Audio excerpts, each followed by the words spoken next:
Okay, yeah, it's Mazda. As you can see, Mazda. Mazda, very strong and rugged.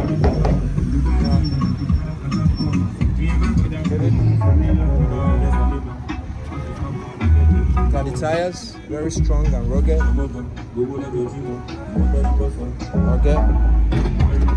Now the lens has been worked on.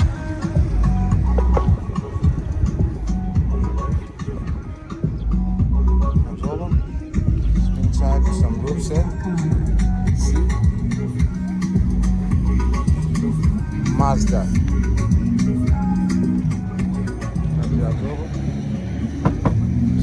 It's been worked on. Got the tires. Body. Side. Side up. Some ropes. Screen. Very safe. No manual. Yeah, you can see. Nice.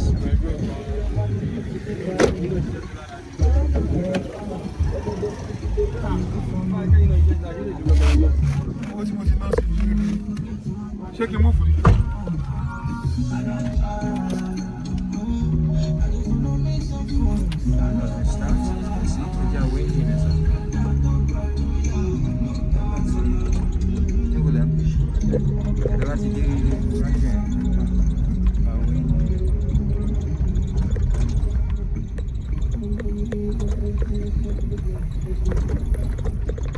Àwọn lọ sí èsì ni o. Straight. Okay. Ṣé ọ̀nà gbogbo? Ọ̀nà gbogbo là ń lọ o. Ìṣọ̀dọ̀ àwọn wọ̀tá àbí? À ń lọ sí èsì lọ sí Kétu.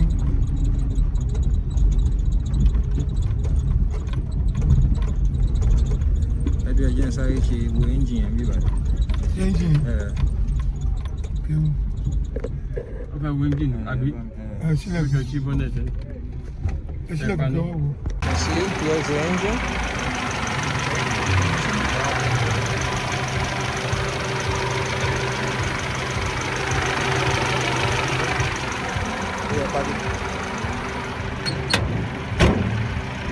Ela vai me raise ele, hein?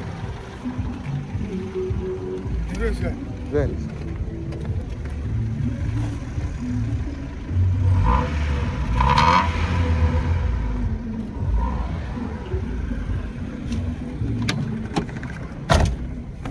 Olha, me joga. Owó yóò pọ̀ jù náà 5,000. 5,000. Nígbà mẹ́tọ̀ ìsàlẹ̀ bẹ́ẹ̀ ni. Ẹ máa.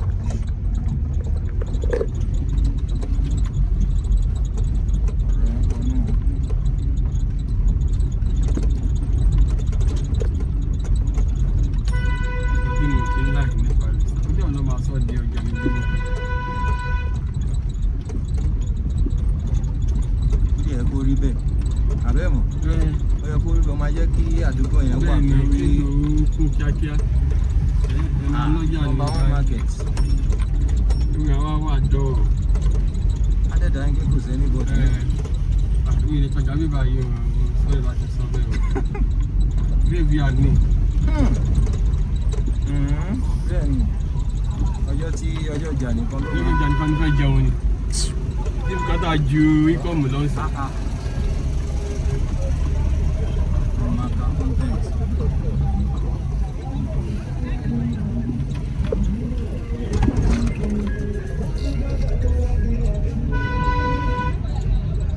Orí tó ga yìí náà. Òwò lọ́jọ́ wà lórí títì gan kò ń ṣe àwọn tó ń ta ọjà distributor. Ọlọ́jà distributor kún lọ́nà. Á extend ẹ̀ ẹ́. Ọ̀gá tó jẹ́ kí a tó jẹ́ kó tún lajú àbí. No. Tunisia.